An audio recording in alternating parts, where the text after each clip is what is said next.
महामानव डॉक्टर बाबासाहेब आंबेडकर यांच्या जयंतीच्या पार्श्वभूमीवर घोषित ड्राय डे असताना खामगावमध्ये पोलिसांनी देशी विदेशी दारूच्या साठ्यावर छापा टाकून कारवाई केली।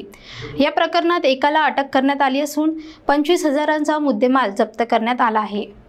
बुलढाणा जिल्ह्यातील खामगाव शहरात डॉक्टर बाबासाहेब आंबेडकर जयंतीच्या पार्श्वभूमीवर घोषित करण्यात आलेल्या ड्राय डेचा काहींनी गैरफायदा घेतल्याचे समोर आले आहे।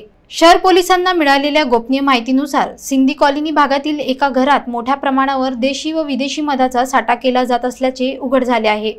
या माहितीच्या आधारे खामगाव शहर पोलीस ठाण्याच्या डीबी पथकाने थेट छापा टाकत लकी सुरेश बुलानी या इसमाच्या घरातून अंदाजे 25,000 रुपये किमतीचा देशी व विदेशी दारूचा साठा जप्त केला आहे। पोलिसांनी त्याच्या विरुद्ध गुन्हा दाखल करत तात्काळ अटक केली असून पुढील तपास सुरू आहे। ही कारवाई खामगाव शहर पोलीस स्टेशनचे ठाणेदार रामकृष्ण पवार यांच्या मार्गदर्शनाखाली करण्यात आली।